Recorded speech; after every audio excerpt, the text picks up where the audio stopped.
केबे स्वाभाविक हेब कलिंगा घाटी पुणी धसिला कलिंगा घाटी विराट विराट पत्थर सबु खसी रास्ता पूरा बंद हो जाइछि।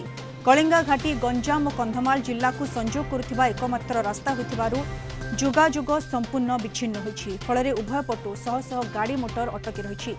प्राय 20 घंटार ऊर्ध्व समय धरी रास्ता बंद होई रहिछि। कंधमाल जिला जी उदयगिरी अंचल में बादल फटा वर्षा फल कलिंगा घाटी में भूस्खलन होइछि। पहाड़िया पानी आसी 40 ରୁ 50 फुट रास्ता भी धोई जाइछि। फल ब्रह्मपुर भुवनेश्वर कलिंगा घाटी दे फुलबाणी बालीगुड़ा रायपुर रायगड़ा को यातायात संपूर्ण बंद रही। घटनास्थल में एनएचएआईर कर्तृपक्ष पहुंची घटनार अनुध्यान करुछंती। कलिंगा घाटी में भूस्खलन पर प्रभावित होइछि घाटी तले थिबा दुर्गा प्रसाद गाँ दुकान बजार खाँ खाँ रही। आमे वर्तमान रहीचु कलिंगा घाटी तले रहिथिबा दुर्गा प्रसाद ठारे रहीचु जाकि ये एक व्यावसायिक पंठस्थली। आपण देखुचंती गत काली ठारू दुर्गा प्रसाद बाजार संपूर्ण खाँ खाँ दुकान बाजार बंद रही। दिने एई जगह को जेतेबेले कलिंगा घाटी स्वाभाविक अवस्था रहुतला सेतेबेले गंजाम एवं कंधमाल जिलार यात्रीवाही बस ठारू आरंभ करी विभिन्न प्रकार जो माल गाड़ी रहुची समस्ते एठी रहुथिले।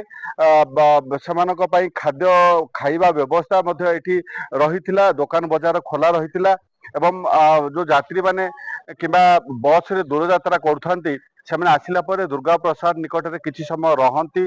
जो कलिंगा घाटी भूस्खलन हेबा परे परिस्थिति गोटे प्रकार अणायत रही। कलिंगा घाटी में यातायात संपूर्ण बंद रही।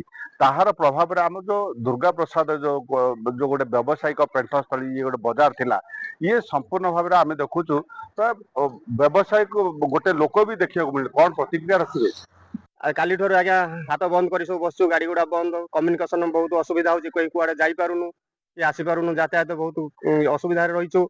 आमर जीवन जीविका उपर प्रभाव बहुत पड़ुची।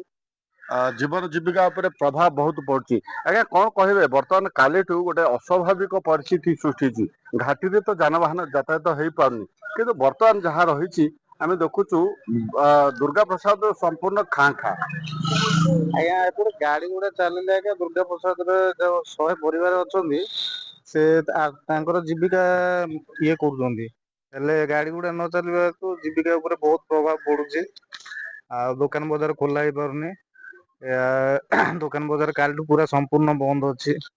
प्रशासन को अनुरोध करते शीघ्र पारे रोडटा काम कर भल हुआ।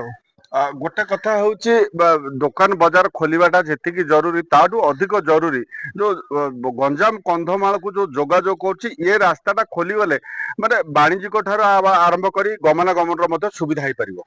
आज्ञा मुख्यतः है कंधमाल गंजाम संजोग कंधमाल रोगी समस्या फुलबाणी रू जत रेफर हुई ब्रह्मपुर को यही रोड दे आंबुलांस जहाँ सब जाए रोड बंद हो रोगी सेवा बाधा प्राप्त।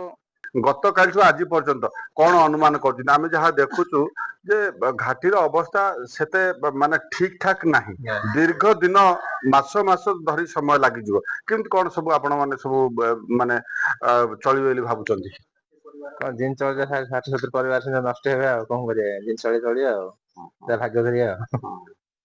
एबे गत काल बाजार दुकान सब बंद रही काल सब दुकान बंद आज्ञा नाइट बस नाइट बस बना कराला बंद कर रास्ता चेंज कर सब गले बंद अच्छी काल तो कौन कर रास्ता क्लियर आसे गाड़ी अपन जो साधारण लोक मैंने यात्री मैंने आसुले से माने एठी किछि नले अंततः खाइबा रात्रि भोजन तो आरंभ करी मध्याह्न भोजन एठी करथिले जलखिया टिके खाउथिले एवं पानी टिके पिउथिले एवं ड्राइवर माने जेतले जिबा आसिया करथि सेठे एठी किछि समय विश्राम नै से माने गाड़ी पूरी चलुथिले। वर्तमान समय रे दुर्गा प्रसाद बाजार किभली भाव प्रभावित होची हेची ताहा आपण देखुथिले।